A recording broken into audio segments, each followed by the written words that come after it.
નમસ્કાર. દિવસભરના તાજા સમાચારોમાં તમારું સ્વાગત છે. તમારી સાથે હું છું પિનલગીરી ગોસ્વામી.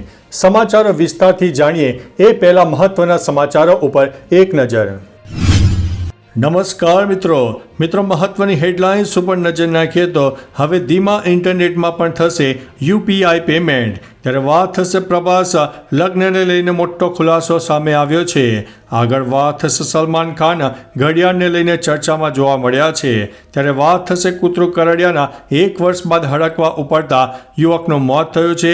વાત છે ધાનેરા તાલુકાની. ત્યારે આગળ વાત થશે ઓક્સફર્ડમાં સીએમ મમતા બેનર્જીનો વિરોધ વ્યક્ત કરવામાં આવ્યો છે. આગળ વાત થશે ગીર આવનારા પ્રવાસીઓની સંખ્યા વધી રહી છે. ત્યારે વાત થશે ભારે વરસાદનું એલર્ટ, ગરમીને લઈને પણ મોટી આગાહી સામે આવી છે. આગળ વાત થશે અમદાવાદ શહેર સૌથી વધુ ગરમ શહેર પણ રહ્યું છે.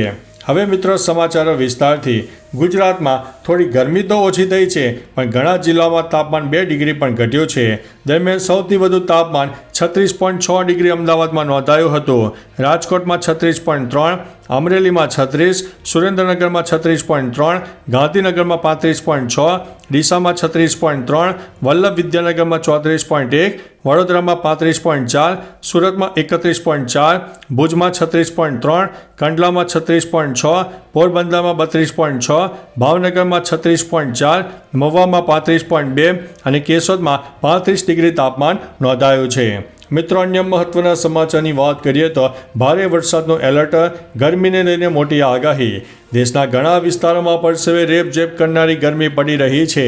બીજી તરફ હવામાન વિભાગે દેશના 5 રાજ્યોમાં વરસાદને લઈને એલર્ટ આપ્યું છે. હવામાન વિભાગના જણાવ્યા અનુસાર જમ્મુ કાશ્મીર, પંજાબ, હિમાચલ પ્રદેશ, કર્ણાટક અને કેરળમાં વરસાદ પડી શકે છે. જમ્મુ કાશ્મીરમાં વરસાદની સાથે હિમવર્ષાની પણ આગાહી વ્યક્ત કરવામાં આવી છે. આ સાથે દેશમાં એપ્રિલથી મે સુધીમાં આખરી ગરમી પડશે તેવી આગાહી પણ કરવામાં આવી છે.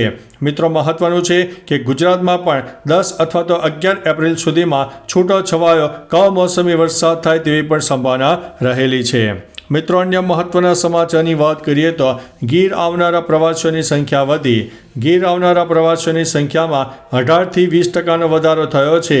કહેવામાં આવી રહ્યું છે કે પીએમ નરેન્દ્ર મોદીની સાસણ ગીર ખાતે જંગલ સફારીની મુલાકાત પછી આ આંકડો વધ્યો છે. કેમ કે ફક્ત એક જ મહિનામાં બરડા સફારીની મુલાકાત લેનારા પ્રવાસીઓની સંખ્યા ડબલ થઈ છે. આ બધાથી ગીરમાં ઘણા સ્થાનિકોની આવક વધી છે. પીએમ મોદી માર્ચમાં 3 દિવસના ગુજરાતના પ્રવાસે આવ્યા હતા, ત્યારે તેમણે પહેલીવાર સવારે સાસણ ગીરની મુલાકાત પણ લીધી હતી. મિત્રો, અન્ય મહત્વના સમાચારની વાત કરીએ તો ઓક્સફર્ડમાં સીએમ મમતા બેનર્જીનો વિરોધ કરવામાં આવ્યો છે. પશ્ચિમ બંગાળના સીએમ મમતા બેનર્જી બ્રિટનના પ્રવાસે છે.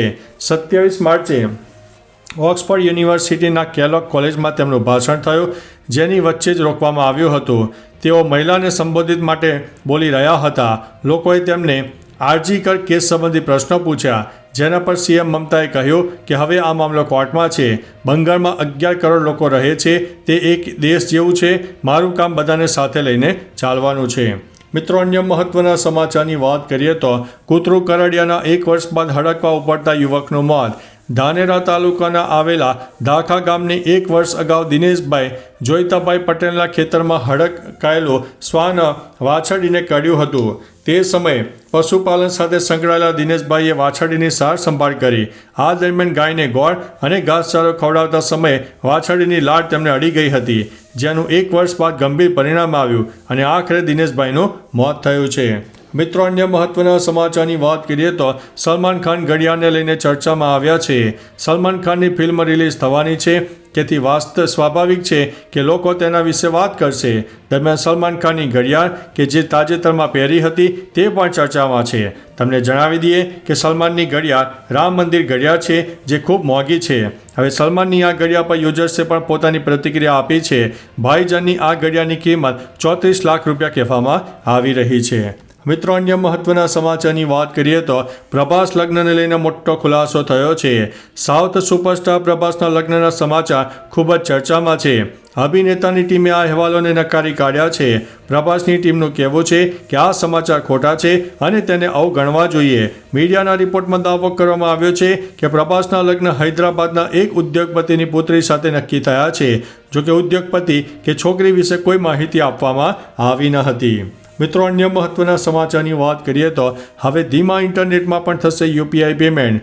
હવે તમે ભીમનો ઉપયોગ કરીને ફક્ત ચૂકવણી જ નહીં કરી શકો પણ મિત્રો અને પરિવાર સાથે તમારા ખર્ચાઓને ટ્રેક, મેનેજ અને શેર પણ કરી શકો છો. ભીમ 3.0 લોન્ચે નેશનલ પેમેન્ટ કોર્પોરેશન ઓફ ઇન્ડિયાની સંપૂર્ણ માલિકીની પેટા કંપની NPCI ભીમ સર્વિસ લિમિટેડે ભીમ 3.0 લોન્ચ કર્યું છે. આ ભીમ એપ્લિકેશનનું ત્રીજું મોટું અપડેટ પણ સામે આવ્યું છે. તો ચાલો મિત્રો, ફરીથી દેશ અને દુનિયાના સુપરફાસ્ટ સમાચાર લઈને મળતા રહીશો. ત્યાં સુધી અમને રજા આપશો. નમસ્તે.